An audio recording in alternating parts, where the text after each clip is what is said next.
day. And this is Gray Jedakipil serving you the latest controversy in international arena. I know it was a tiring day, but let me put some tea to your cups as we talk about the practitioners of diplomacy and the role they played in the global setting. And to put some sugar on our topic, I will give you guys a brief background on why do we need these people and who are these practitioners. So, diplomacy, of course, it is an official activity of the head of states and or special establishments in order to conduct the aims of foreign policy. And in one of the primary but far from the only practitioner of diplomacy are the diplomats.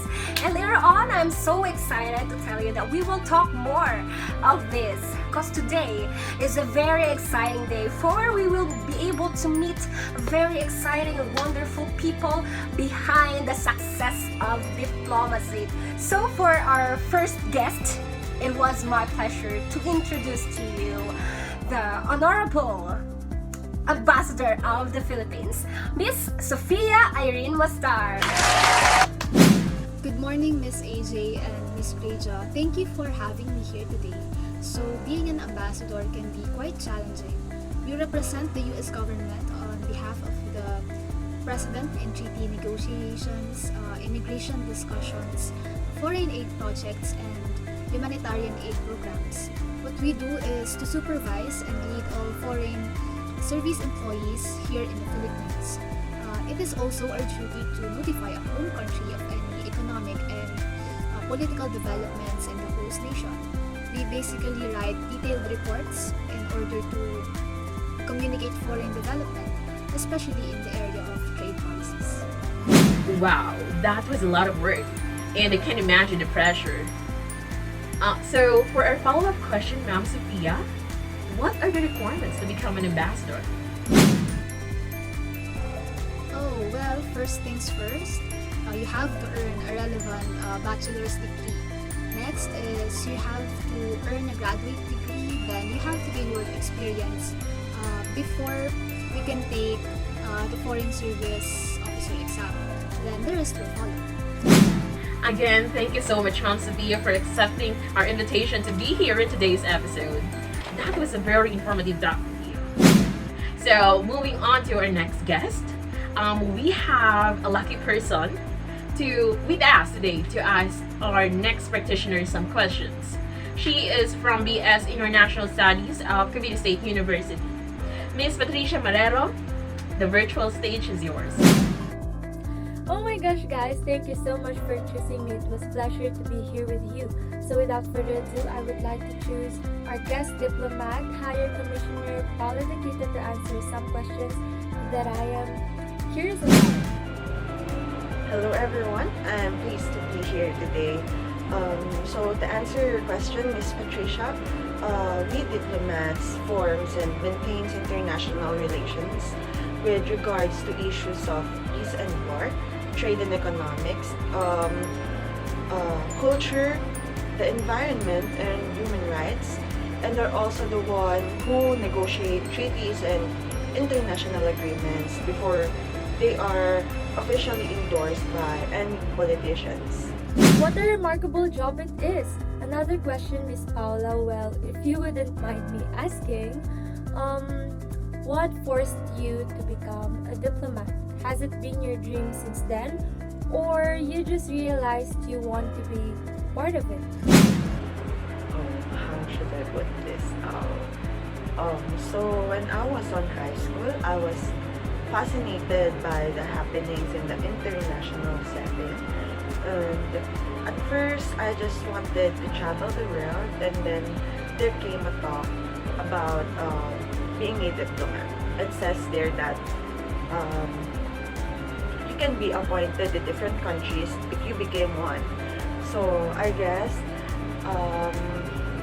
that talk inspires me to be diplomat, and eventually I learned to love my profession and not just the place I've been to. That was an inspiring story indeed. Again, thank you so much, Miss Paula, for answering some of my questions. Good luck on your travels. Oh wow, that story really inspired me to become a diplomat too. Thank you so much, High Commissioner Paula Duquito, and to you too, Miss Patricia. Congratulations. And now moving forward, we still have a lucky sender, Miss Rachel Escobar. Hi, Miss Rachel. You may now have your moment to ask your question. Hi everyone, I am beyond grateful to be here with our amazing guest and to have the opportunity to ask some queries to Minister Jericho Jimenez. So to start my question, Mr. Jimenez, what makes an envoy? To answer your question, Mrs. Rachel, an envoy is someone who is sent as representative from one government or political group to another. And we play a role of messenger on a mission, especially when sent on behalf of someone else or when sent on diplomatic mission. And diplomat sent to foreign country to try to make a peace. And it's an example of envoy. Since you are an envoy, Mr. Jimenez, how are you sent to city-states? Is there a process for that?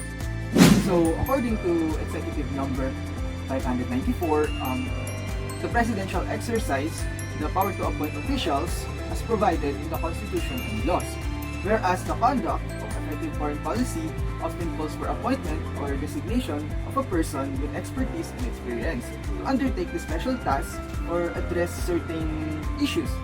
Oh wow, that was an overwhelming piece of information you got, Mr. Jimenez. Thank you so much, Minister Jericho Jimenez, for a very fruitful share.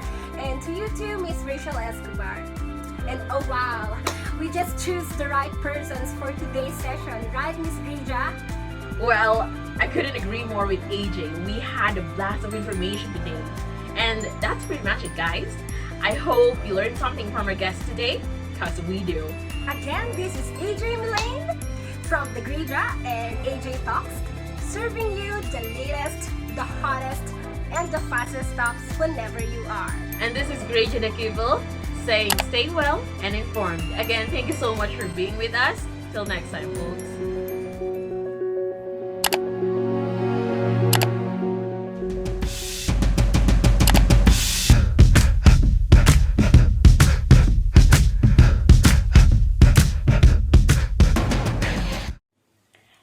That treaty that concluded the 30 Years' War was named after the Westphalia region in northwestern Germany. This conflict, or a series of wars, started in 1618 when the Austrian Habsburgs attempted to impose Roman Catholicism on their Protestant subjects in Bohemia.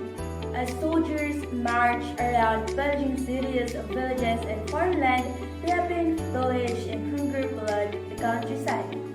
Well-known and famous commanders involved were Marshal Turenne and the Prince de Conde from France, Wallenstein for the Empire and Zelen for the Catholic League, as well as Franz von Mercy, a competent Bavarian general.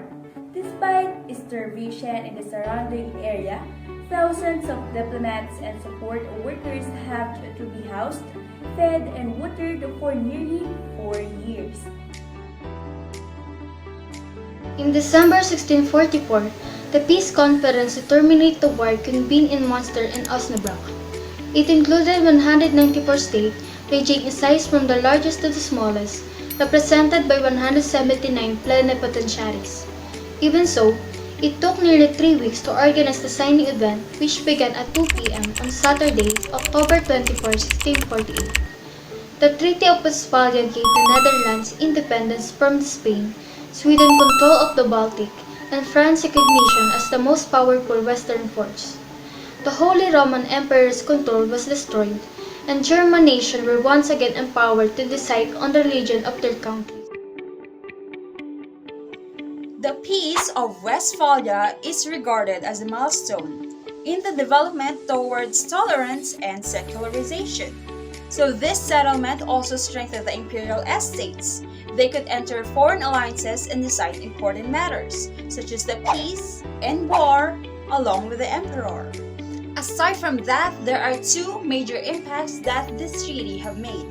And these are when the Netherlands gained their independence from Spain, as well as Sweden being able to have control of the Baltic, while France was acknowledged as the preeminent Western power, vanishing the power of the Holy Roman Empire.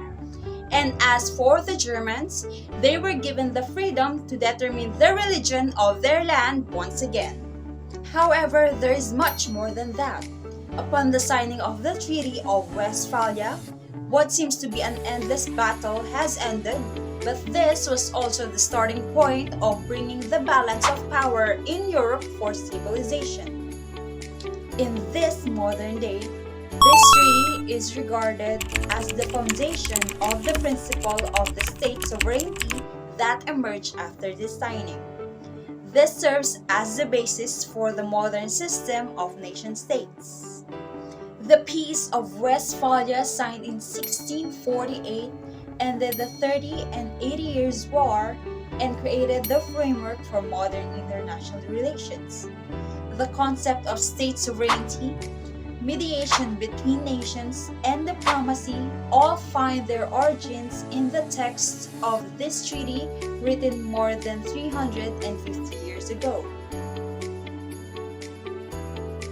Here's the effect of the treaty today. The Treaty of Westphalia is regarded as the historic moment in the global development of tolerance and secularization. It also strengthened nations because they could now form foreign alliances and make important decisions such as peace and war. They realized that international politics would no longer be governed by a single universal authority, such as the Pope or the Holy Roman Empire. Instead, there would be a constant shifting dynamic interplay of states vying for sovereignty and advantage.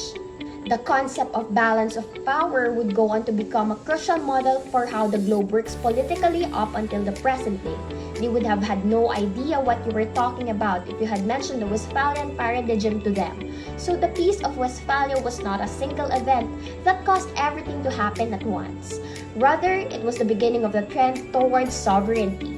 The Treaty of Bsis after World War I established a worldwide peace congress which may now be replicated in many summit meetings today.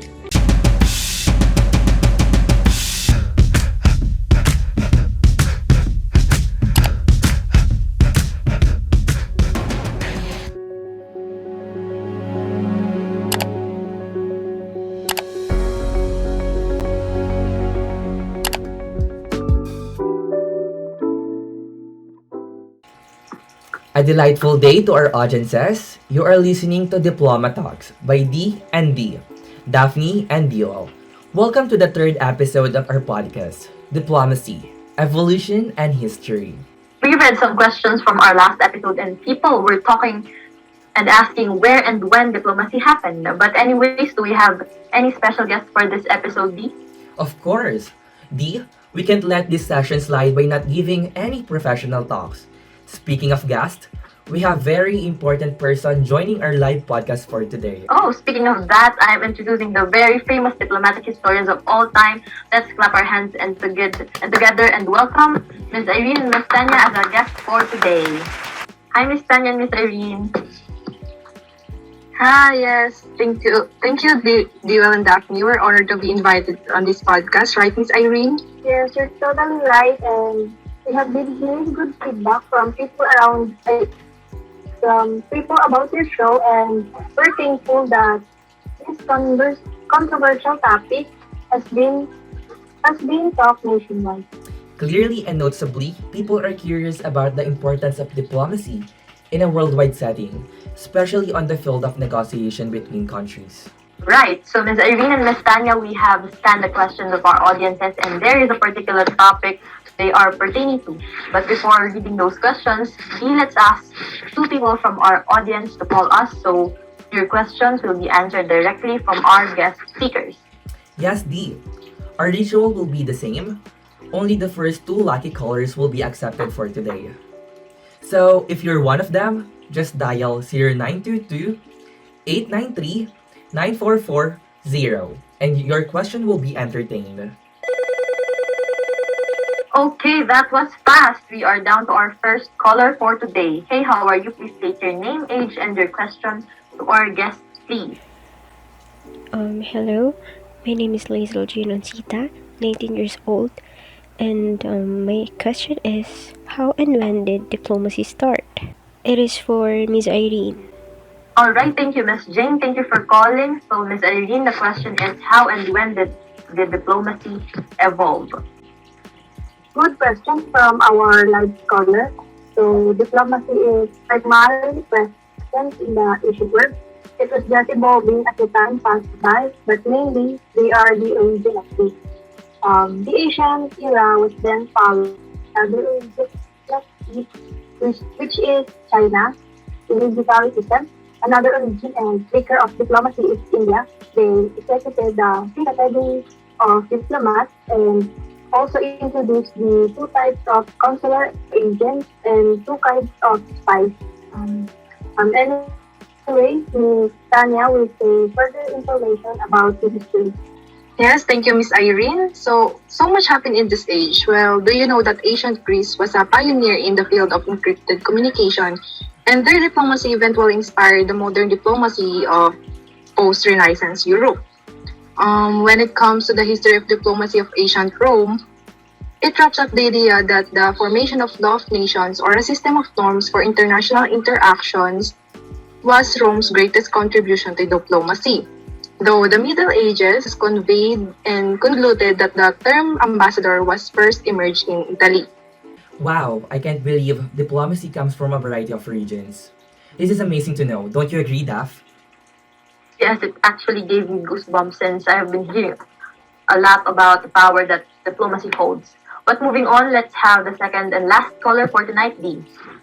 Alright, back from our hotline, we have our second caller for today. Yes, hello? State your name, age, and the question, please. I'm Chloe Da Prosa, 19, and my question is about the traditional and new diplomacy. What are their contribution? That was a good question. Who do you want to answer the question? Let's hear it from Miss Tanya. Alright, thank you for calling, Chloe. So, Miss Tanya, the question of our last caller is about traditional and new diplomacy. What are their contributions? That's a good question, actually. Well, I read that traditional diplomatic methods are more likely to succeed and focus on the ongoing bargaining process, to the point that the traditional way of diplomacy leaves a good bequest that envoys continue to play a critical role in maintaining international peace and stability as implementers of diplomacy. But when we talk about the new diplomacy, it is more preventive diplomacy and collective security diplomacy in which a network of partnerships aimed at thwarting players' hostile objectives. That was quite interesting to know. Actually, I have a lot of takeaways because of this session. Thank you for answering these questions from our live callers. But this topic does not end here. We will continue this talk in our next and last episode next week. And before we end this session, Dee, let's give our guests a very special award for bringing knowledge and enlightenment not only to us, but to our listeners as well. Thank you for being here tonight, Miss Tanya and Miss Irene. It's our pleasure, Joel and Daphne. Thank you. Yes, and we love to talk about this kind of topic. Once again, thank you for accepting our invitation, and special thanks to our callers who participated today, as well as to our listeners, of course. Take it away, Dee. Yes, and that's it for our second to the last episode of Diplomacy, History, and Evolution. Until next time, this is Diploma Talks by D&D, Daphne, and Duel. Have a good day.